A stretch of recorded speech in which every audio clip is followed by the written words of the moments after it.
Welcome to Decide to Transform. You made it to level 2, deeper questions leading to deeper answers. I'm Tomas Garza, and I'm here to help you decide to transform. I'll be setting the pace for the process to support your unfolding. Learn and commit to a practice that brings simplicity and awareness of what is ready to be released. Join me now and allow the experience of a deeper sense of love.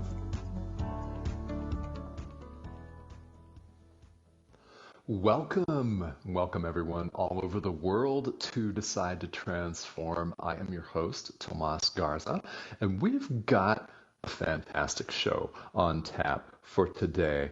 And before I tell you all about that, I just want to invite you to get comfortable today. And wherever you are, wherever you're tuning in from, I thank you so much for listening. I know for a fact that we have people tuning in from Europe, South America, Asia, Australia right now live. Welcome, everyone, and thank you so much.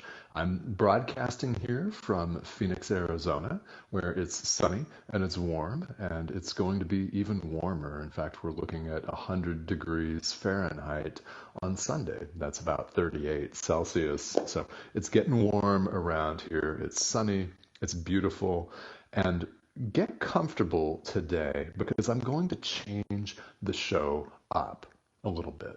And you might want to grab some popcorn, so to speak, or a cup of tea, and whatever you want to do.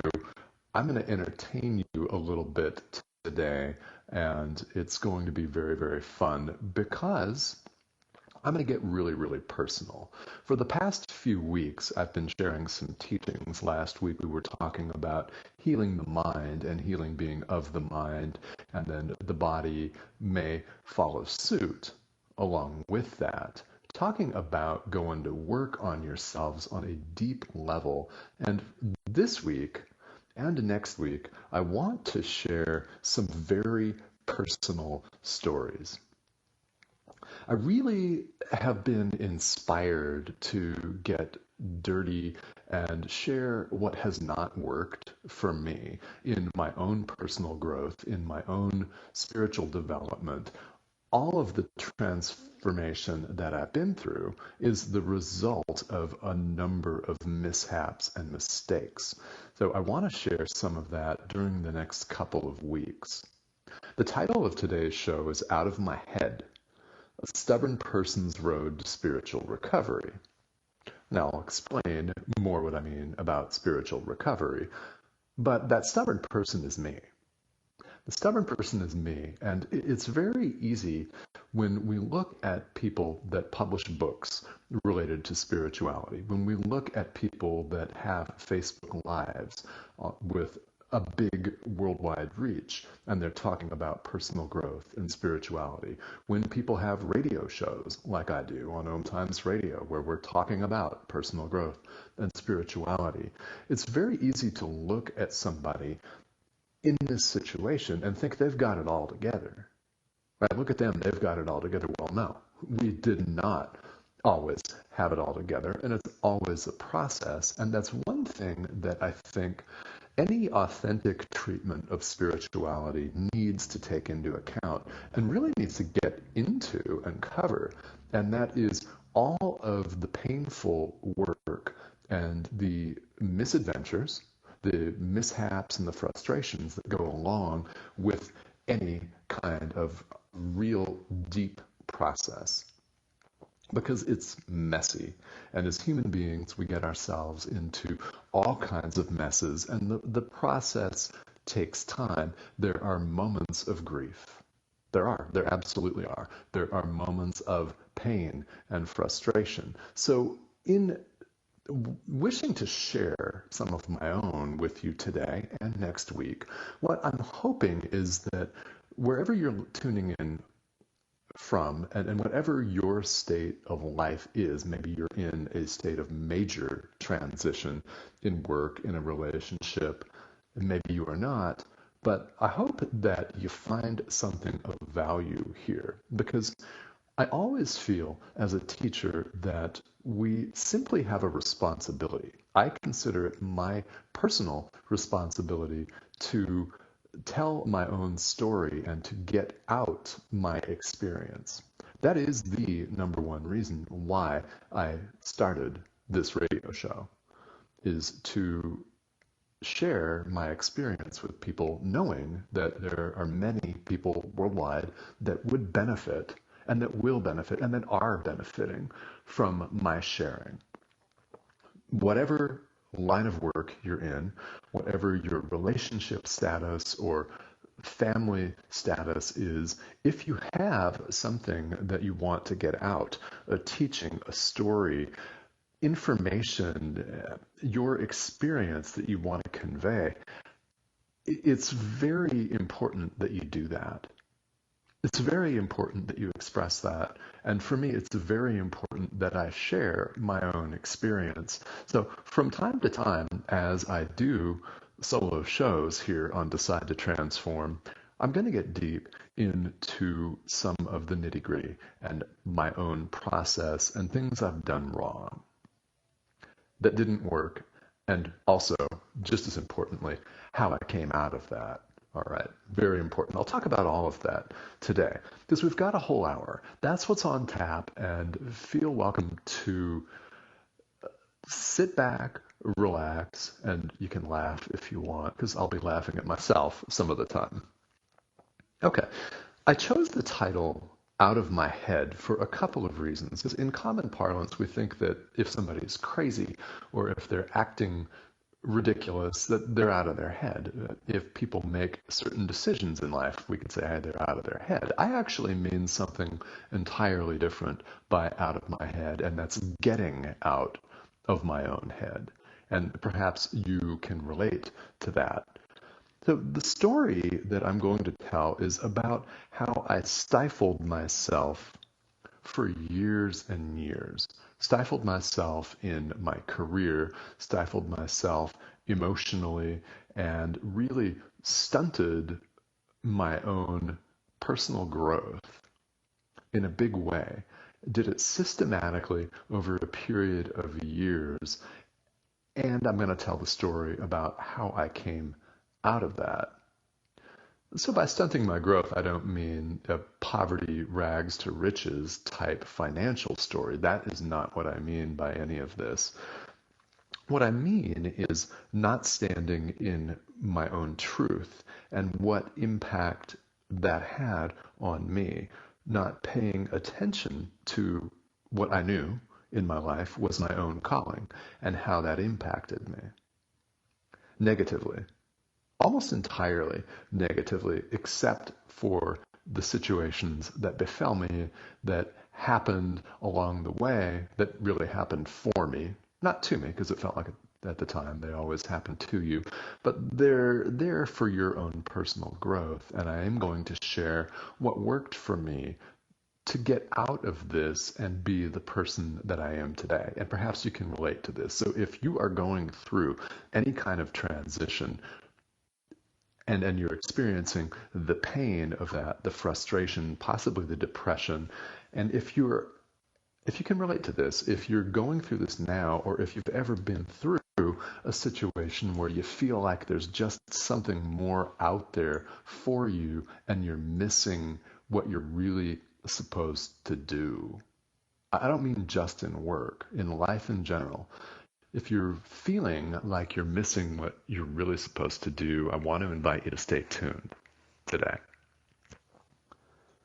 So, this is all about when we as human beings do not listen to our inner calling. And in my own experience, this went way back to conditioning, to habitual conditioning, and we all get it. We get it from society, we get it from our family, especially from our family, our nuclear family, our extended family.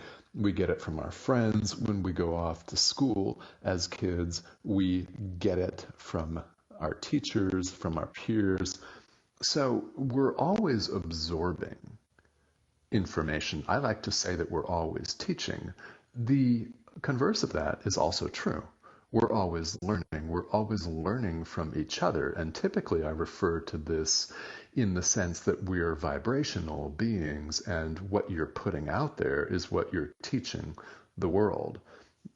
And what this really is just the truth of our experience. So when somebody's not standing in their truth, what are you teaching? Well, you're teaching that that's the way to be. And whatever you're showing up as, that's what you're telling people this is the way to be. I think about the messages that we're conveying.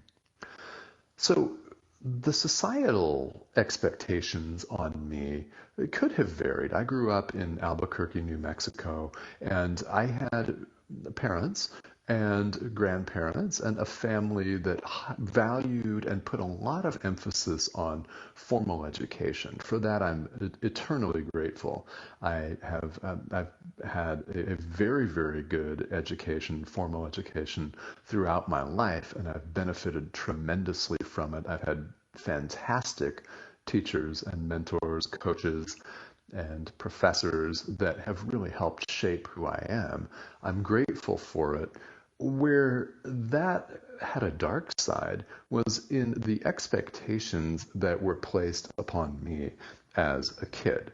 I am one of those kids that loved school. I still love school. I love learning to this day. I'm an avid reader. I love to seek information and get creative with that information. And I always enjoyed the structure of school. Of course, not all of my peers did, but I always did my homework and I always did well. So I found that in my family, anyway, that led to a higher amount of pressure.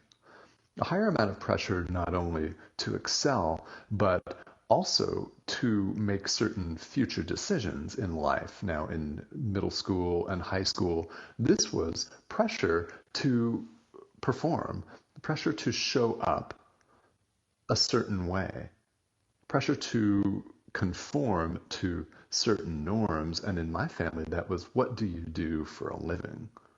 I mean, that was the definition. That was the message that I got, along with plenty of great love along the way. Yes, of course. And I grew up in New Mexico, so this was with a lot of really, really good red and green chili, a lot of enchiladas. So among that was a steady diet of inculcation. And that's the word, inculcation. Systemic drip, drip, drip. This is what you will do because this is what successful, honorable human beings do. And in my family, that had everything to do with career status, as in what you do for a living. And there were really three major categories that got bombarded. I was bombarded with these as a kid. They just kept dripping, dripping, dripping. And this was many people, not just my mother nor my grandparents, but a lot of people. And the categories are, well, it's noble and honorable to be a doctor. Okay. It's normal and honorable and expected to be a doctor, a lawyer, or a politician, even. Now, I know some of you are involved in politics on different levels. Perhaps you've run for elected office in the past, wherever you're from. I can't imagine in my own mind, I cannot imagine a worse career choice for me personally than having to hold elected office and to be a doctor. I don't think so. That does not work for me. You don't want me anywhere near your injured body parts with a scalpel. I promise you that. I promise you that when I go to carve a ham or a Thanksgiving turkey, I prefer to let other people take a stab at that, so to speak, because the carcass looks mutilated if I do that. That's always been the case. It's just that hasn't been my way of operating in the world. So I'm not a surgeon. My dad is. I'm not. Now, for me, that really left the arena of law, and I prefer to work with words. I'm an author. Here I am on worldwide radio. I prefer to work with the verbal realm, words, and helping people in professional life through words. And they're very powerful to me. So given the three options of doctor, lawyer, politician, it was drilled into me and drilled into me and drilled into me. And I found myself after college, I went away to school and had a great time through some epic parties, but also graduated with honors because I was always that student. Okay. So nothing special about that because I wasn't living my own life. I found myself applying for law school, getting accepted, and going off to graduate school and not having really a very defined sense of why. I was 23 years old. I'm now 48. And if you would have asked me back then, at age 23, why are you doing this? I would have had to tell you I don't know. In truth, I really don't know. I didn't feel like going off and studying to become an attorney was my calling. And I knew that at the time, as we all instinctively deep down know what our calling is. And if you really don't know, then what I invite you to do is to go deep and ask whoever you turn to for spiritual guidance, if it's God, the Holy Spirit, the universe, whatever you call your higher self, ask that. Ask yourself for guidance. And you will get an answer if you continue to ask. And if you don't know, that's what I recommend. I knew, and I didn't do anything about it. Instead, I packed up all my belongings and moved up to Portland, Oregon to go to law school. Why? I didn't really know. I just felt that it was expected of me. So if you can relate to doing things that you think are expected of you and that you know are not in your calling, I want to invite you to stick around, and I'm going to share how all of this impacted me in my life. We'll take a quick commercial break here, and I'll be back continuing the story of my own road to spiritual recovery. I'm calling it Out of My Head, because I was in it and I was out of it. Both. We'll be right back, guys. Stick around.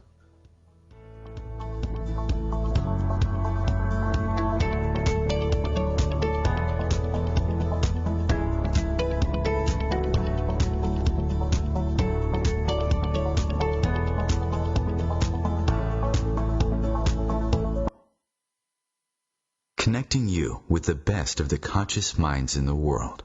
Om Times Radio. IOM FM. Om Times Magazine is one of the leading online content providers of positivity, wellness, and personal empowerment. A philanthropic organization, their net proceeds are funneled to support worldwide charity initiatives via Humanity Healing International. Through their commitment to creating community and providing conscious content, they aspire to uplift humanity on a global scale. Connect at omtimes.com. Om Times, creating a more conscious lifestyle. Hi, I'm Tomas Garza, author of Decide and host of Decide to Transform on Om Times Radio. I want to ask you, if you want something in life, have you decided on it? If not, you'll listen to a limiting story about yourself. You will say you can't, you're too old, too young, etc. Decide to transform in life. Learn what you can choose to believe instead of your limiting stories. Decide. Available now in paperback and ebook. Did you know that you have the power to change anything in your life? Did you know you can do so even with the things that you've already decided are impossible to change? Come join me, Venus Castleberg, on Outside the Impossible as I interview people from around the globe that have literally changed the things they thought were impossible to change just by using the amazing tools of Access Consciousness. Now airing Wednesdays 4 p.m. Eastern, 1 p.m. Pacific. Do you dare to believe that anything really is possible? A social distancing tip. Putting distance between yourself and others is critical to slowing the spread of coronavirus. So here are ways to stay in contact, without the physical contact part. Call, send a text, set up a video conference, post on social media, dedicate a song on the radio. If you have symptoms of fever, dry cough, and shortness of breath, call your healthcare provider before going to their office. For more info, visit coronavirus.gov. Let's all do our part, because we're all #alone together. Brought to you by the Ad Council.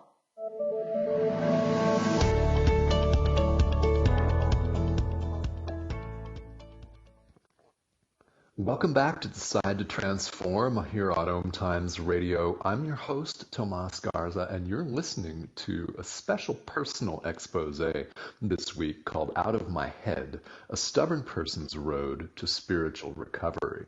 Now, before I continue with my story, before the break, I was talking about some of the general premises of what I mean by getting out of my head and more into my intuition, my gut, my heart. And it's about honoring our true calling. It's about choosing to hear a voice that keeps talking to us if we're not involved in our lives, in career, in a relationship, in any arena, really. If we're not doing what we know in our heart of hearts we're supposed to be here doing, then we will experience frustration. We will experience pain and a gnawing sense of deep dissatisfaction. Now, I happened to be a stubborn young man when I was younger, and well, you could say I'm still stubborn from time to time, but hey, we all have our things that we have to work on, of course. Even people that are involved in the spiritual community. That's why I figured this is so important, and it's important for us to present our own humanity, because people that are spiritual teachers have all had a journey to go through. They have had moments where they made lots of mistakes, and they have had decades, in a lot of our cases, where we made constant and consistent mistakes and a pattern. And I'm in that ballpark, without a doubt. I am certainly squarely within that category. And I'm talking about that today. I'll talk about it some more next week. But the overall feeling that I'm talking about here, and if you can relate to this, is not being present for your own life. When I found myself headed off to law school as a 23-year-old, I had a profound feeling of being on autopilot. And that was not necessarily a good thing. I just felt like this was what I had to do, and this was all based on societal expectations.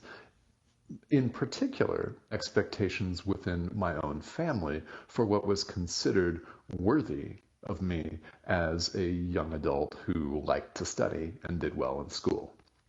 Okay, that doesn't qualify me for any gold stars or special awards, because I know a number of you listening did well in school, and maybe you're students right now and you're doing well in school. And speaking of students, I want to, before I continue, give a special shout out to my son Mateo, who is 17. Mateo, happy birthday today. You'll listen to this later because I know you're doing online school right now. So let's hope that you're online on school and you're 17. I'm so proud of you. Happy birthday. And guys, if you have teenagers, it's very crazy when your kids hit certain ages. And 17, well, yeah, I remember when he was 2, and we remember when all our kids were 2 and very little. So it's just amazing the growth that takes place, the rapid growth that takes place in a short period of time.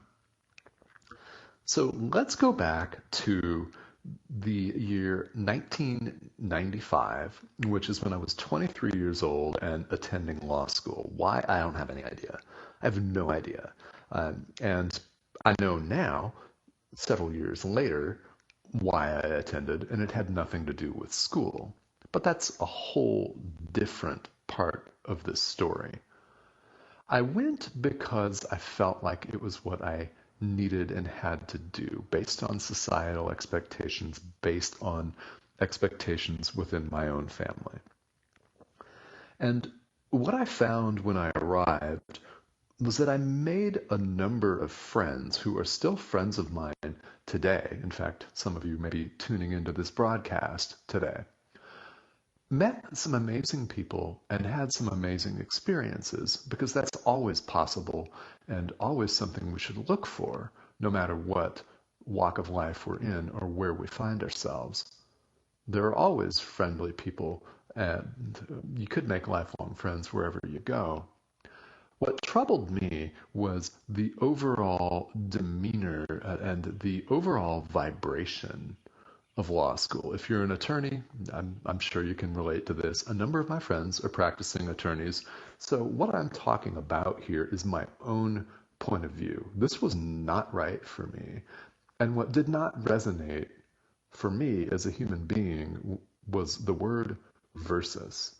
The adversarial system in the United States, we have an adversarial us versus them, me versus you legal system. And I know that's true of a number of other countries in the world. Everyone's system is a little bit different with different tweaks and adjustments. But for me, this was all someone doing battle, ritualized battle with somebody in a court of law. And people were hyper competitive. People were hyper competitive, and they really, really behaved poorly. These otherwise fun people that I would hang out with on a Friday night behaved really poorly and postured themselves as though they were under constant attack. And well, in their minds, they were under constant attack from professors that would make you look ridiculous if you weren't 100% prepared and articulate in class, from their peers, and all of this was perceived reality as I saw it. It was very difficult for me to operate in this sphere of influence. So what did I do? I kept my head down and I kept studying. I found, obviously, some of the situations utterly untenable, and I found a lot of it interesting, and that's what I leaned on. There was just enough interest for me in the study and the practice of law to put my head down and plow through all the way to graduation, which I did, and I'm happy I did that. But at the time, it was suffering. It was hellish. And I found myself thinking, what the hell am I doing here? I'm reading 200 pages worth of appellate court opinions. It all begins to look the same after a while. And I've spoken with, and I know a number of lawyers and practicing attorneys these days who don't read much at all because they read all day long. And if you're not a litigator, then you read a lot of things, you read a lot of contracts. And it's a lot of reading of things that you don't want to read. And for me, it was a deadening environment, from the competition to just the setup of the system in general. It was not spiritually nurturing to me in any way, and especially so because I knew that that was what I was interested in: the spiritual, the personal growth, the transformation, meditation, all of that. Because I already had a practice of meditation that helped me tremendously, yet I was so bogged down in the day-to-day details of just getting by that really didn't play as prominent a role in my life as it needed to. It didn't play as prominent a role in my life as it could have and should have, and I always felt that I was falling short. I just knew that, yes, here I was doing something that society considers honorable, but it's not for me. And I had some friends that quit right off the bat. They quit after the first couple of weeks thinking, oh no, I can't do this. And to me, it was drilled into me, don't quit. And it wound up being something that has served me. But at the time, there was a lot of suffering involved because rather than do what they did, I put my head down and kept studying and kept going and going. So toward the end of all of this, I made a decision at the completion of school that was not very popular among my family members. As you might very well imagine, knowing my background a little bit more from this show, I decided that I was not going to be a happy human being practicing conventional law. Therefore, I chose not to sit for the bar exam. Now, the way this works is graduating from law school does not make you an attorney. In the United States, that's not the way it works. One has to then apply for and sit for a comprehensive, big-time comprehensive examination called the bar exam that's administered by individual states. That very, very difficult test that people would take months at a time to study for, just to study for, with very low pass rates, gets lower all the time as they try to restrict the number of practicing attorneys in every state, and insanity to me. So I chose not to do that, and it was wildly unpopular among my peers who didn't understand why I had just spent 3 years plus on law school not to sit for the bar exam. That was not a popular decision among a lot of circles, but it was one of the best decisions that I personally ever made. So that's one of the things that I did. And this is one of the takeaways for you if you find yourself right now in a place where you know there's something more out there for you, and you're headed down a path that you know is not going to be happy for you and is going to bring you suffering. This is one thing that you can absolutely most certainly do, is have the courage to make an unpopular decision and break that flow. It's hard to do. It was hard for me to do that. It was easy for me to do that because it was what my soul and my spirit was calling for me to do, begging, really, more like, screaming. And I did that, and it started me off on a different trajectory. I know that I would have been miserable in conventional law, so I could have easily probably passed the bar exam, gotten sworn in as a practicing attorney, and lived that life. Okay, so what? Really, so what? For me, that was not my path. So making a very, very difficult yet unpopular decision and having the courage to risk that is one way that we can all break the chains. And that started, this was 1998 for me, so this was 22 years ago. Where I went from there was not exactly that helpful for me psychologically and emotionally, because rather than practice law, I chose a related career, that of alternative dispute resolution, and I took a career as a mediator, and most of this was in private practice.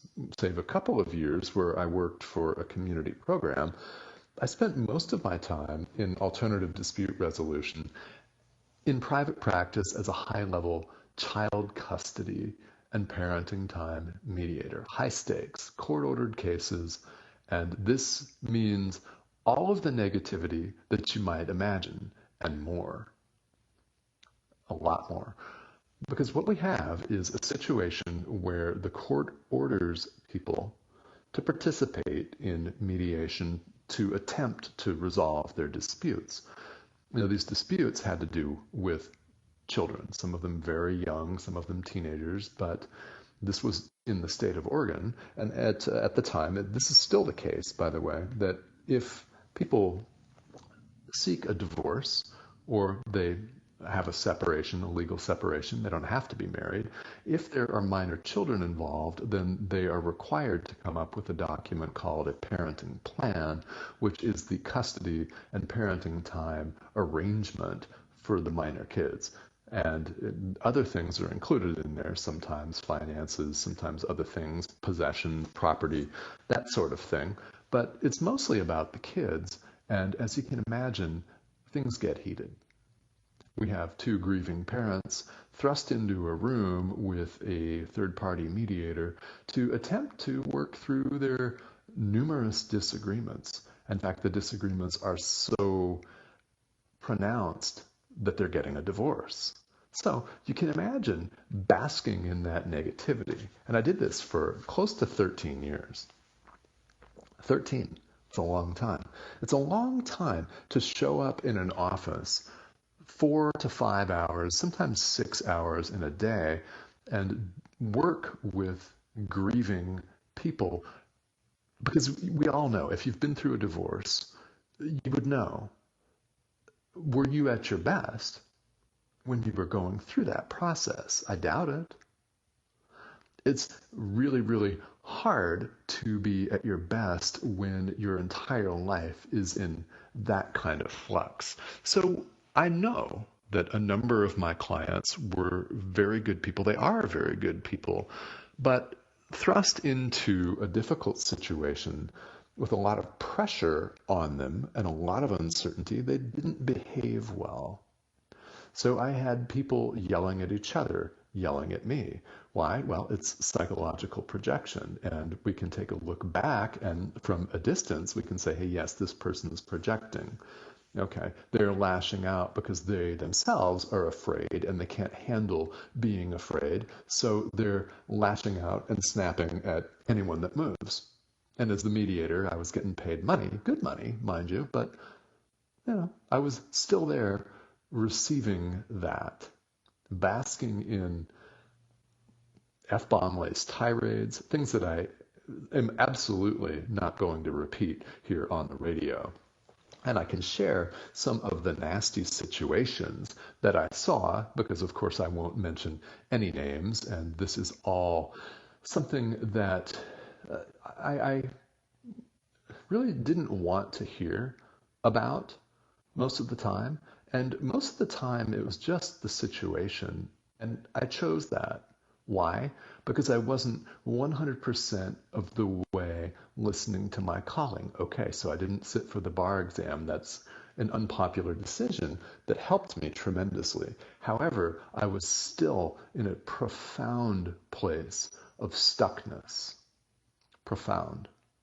And I'll tell you more about how I got out of that on the other side of this commercial break. So we're going to take that break right now. When I come back, I'll talk about how I really started to answer my own calling.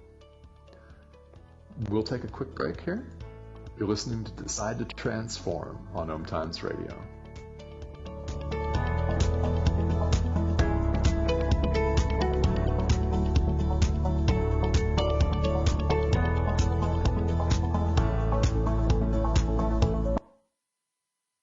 Free your mind with Om Times Radio, IOM FM. Ascending Hearts is no ordinary dating site, but a spiritual dating site with a purpose, to link you with your soulmate. We engineer the serendipity so you can trust that you will attune with someone that has the same matching vibration as you. Ascending Hearts, the conscious dating site for the spiritually aware. Try Ascending Hearts for free, ascendinghearts.com. Hi, I'm Tomas Garza, host of Decide to Transform on Om Times Radio. Thank you for listening. You know, there's only so much we can cover on a 1-hour show. If you'd like to hear further from me, I happily offer personalized teachings. Get your very own voice recording or book a one-on-one consultation. Ask a burning question and gain clarity on achieving massive transformation in your life. Details available on my website, tomasgarza.com.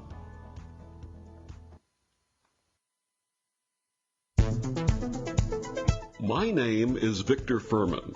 Some call me The Voice. I've always been fascinated with human nature, spirituality, science, and the crossroads at which they meet. Join me Wednesdays at 8 p.m. Eastern on Om Times Radio, and we'll explore these topics and so much more on Destination Unlimited. I'm Fidel Nsombo. I was born in a city called Bukavu in the Congo. We were a loving family, and then, boom, everything that I had disappeared in a single day. People think that when you are a refugee and they resettle you to America and all your problems are done. They don't understand that that's the beginning of everything. I was not born a refugee. I was made one. It's time we welcome refugee families with open arms. Learn more at embracerefugees.org, brought to you by the Ad Council.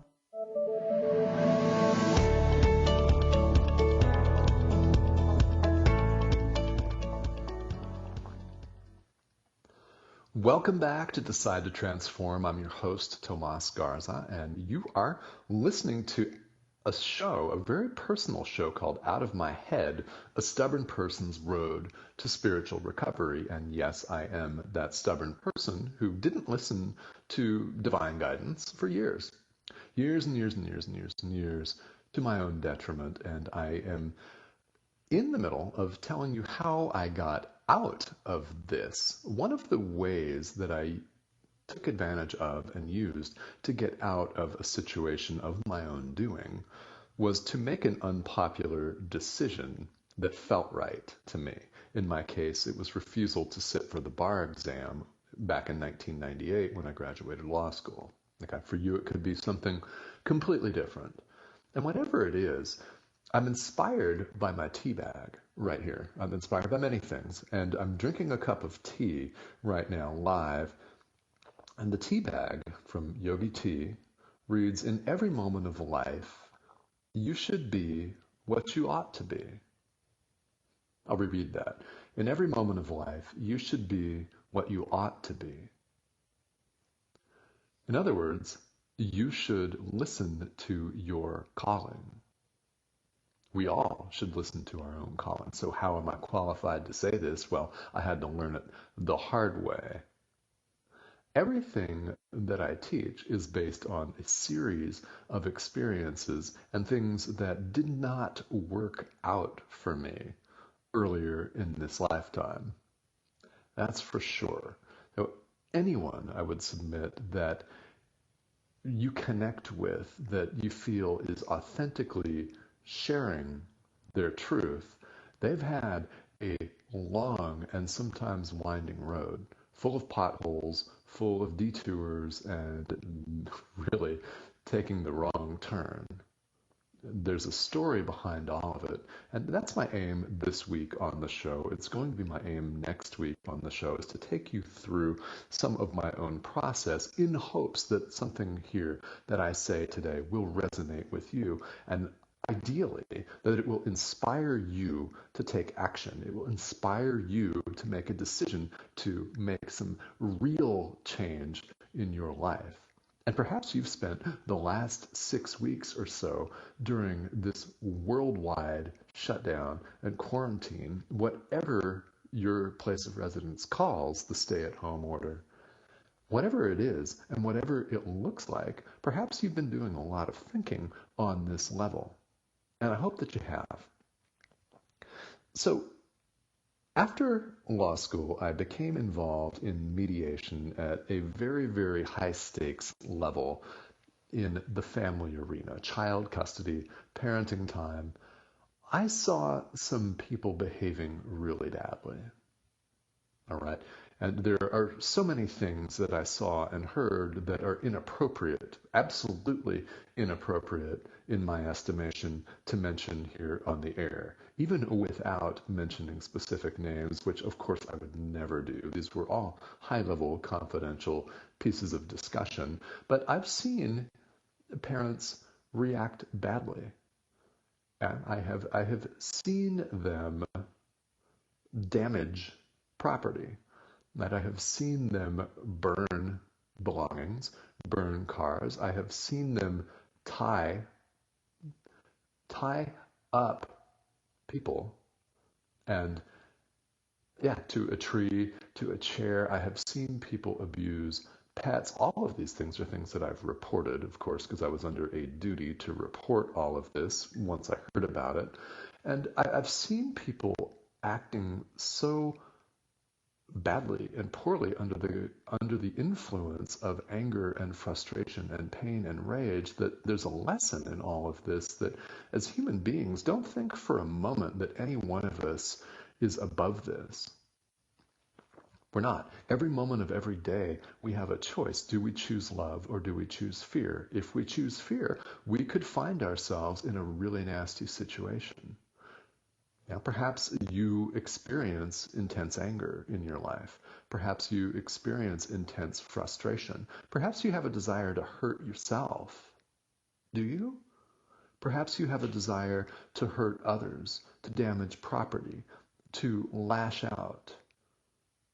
And what I want to say is everyone has been in situations where you felt deeply frustrated. I have. That's why I'm on the air today, broadcasting live worldwide about some of the things that I have done wrong. I did not listen to myself and wound up for the better part of 2 decades involved in a career path that led me down the road to depression.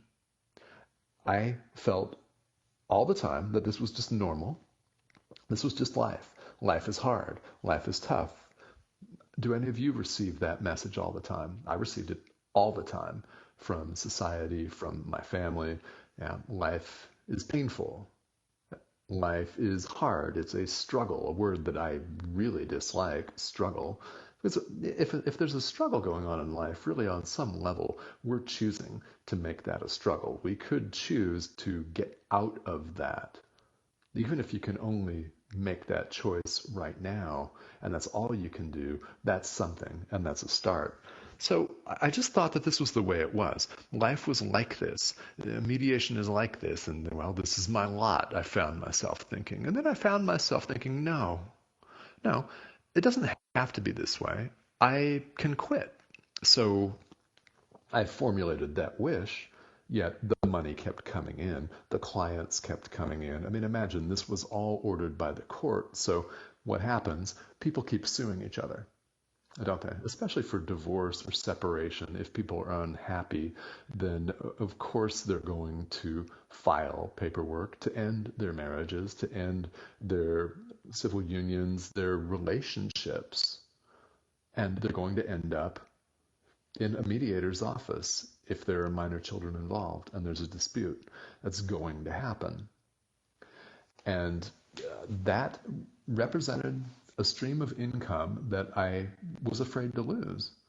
So what did it take for me to get out of that? Well, number one, I formulated the wish to quit and drafted resignation letters. Perhaps you're in the same situation, or you have been in the past, where you wanted to get out of a soul-sucking dead-end job.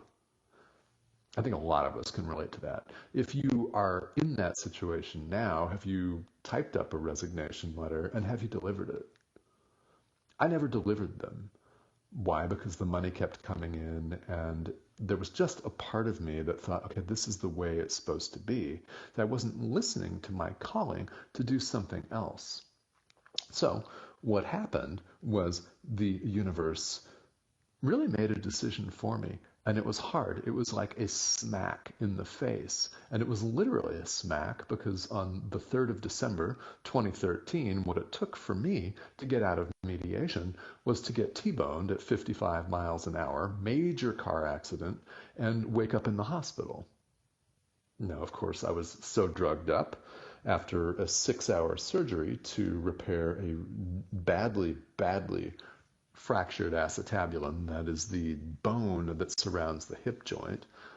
That happened during the accident, and I had to learn to walk again, and I was so drugged up on hardcore narcotic pain medication that I could not serve my clients.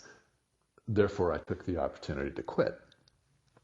That's what it took for me, is a car accident and hospitalization, which is a story unto itself. And in fact, I do tell this story on Decide to Transform on my very second show from December 3rd of 2019. If you want to, and you're curious about that experience, feel free to go back into the archives. The show date is December 3rd, 2019. It's my second show here on Om Times Radio, second ever, and it's all about that experience. But that is what it took for me, is something nearly tragic because I nearly died, woke up in the hospital, and there was depression that inevitably followed that, and I just wasn't listening. I wasn't listening to myself. I was all completely in my head and ignored my calling, which was go deeper into your spirituality. Go deeper into your spirituality. Teach. It took time for me to do that. So there are several ways that I want to go through for how I got out of my head, because that's the title of the show. And this is something that may seem to you, looking at me from afar, as something that was easy for me. Yes, It's much easier now than it was back then for me to listen to my intuition and act accordingly. Yes, it flows. It's much more uninterrupted, I should say, and it's louder and clearer than it's ever been. But that was not always the case. It was always persistent, because if you're meant to be doing something else, you will be directed to that. Sometimes, if you're stubborn, like me, it's going to take something traumatic. It could be a car accident, and I hope it's not for you. But if it is, if it's something jarring, like a divorce, like getting fired from a job that you know is not good for you, if it's something that appears traumatic, I want to invite you to consider the blessings behind that, because it's a very well used, in fact, it's a cliched phrase, blessing in disguise. Well, everything that's happening to us, I firmly believe this, everything that's happening in life is happening for our benefit. There's an opportunity in every moment for us to choose differently.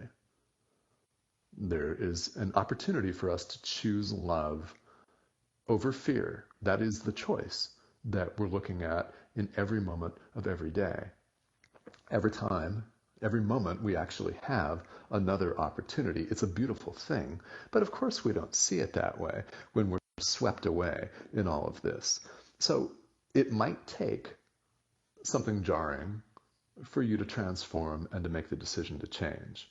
For me, I delved deeper into spirituality, particularly the spiritual text, A Course in Miracles, which to me works so well. If you're familiar with that, then you'll know what I mean here. It combines Eastern philosophy and Western philosophy in a very universal way. Though when I mention spirituality here on the show, it's always universal without reference to any particular spiritual tradition or background, unless I specifically quote from Buddhism or from Christianity or from a Hindu document, something like that, or A Course in Miracles.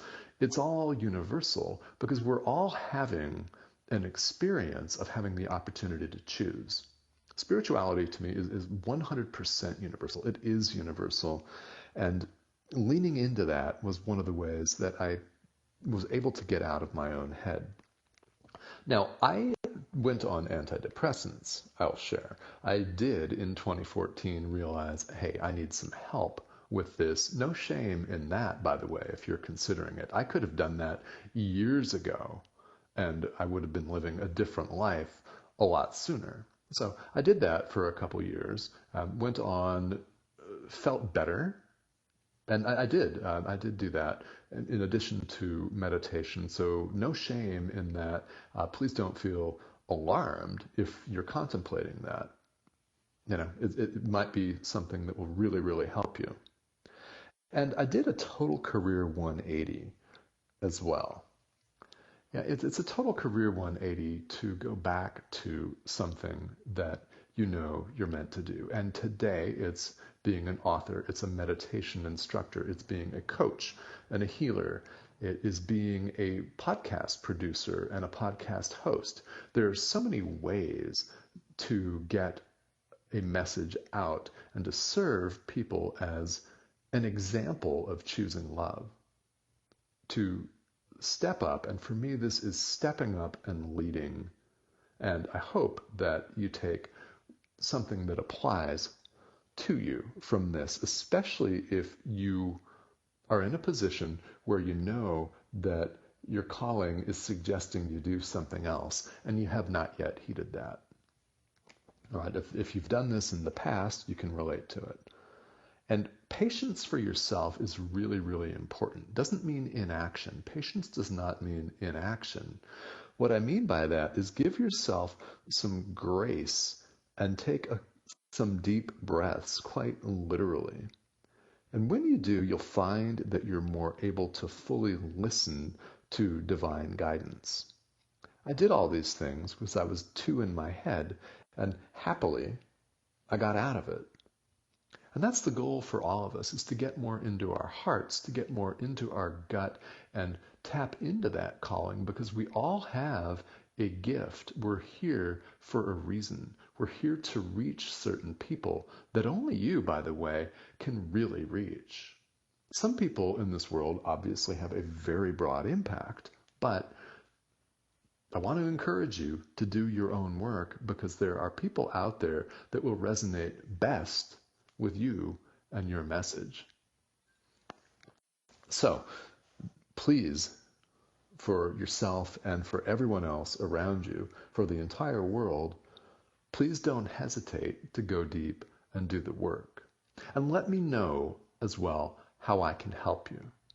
My email address is tomas@tomasgarza.com. I love to take questions and feedback from you about the show.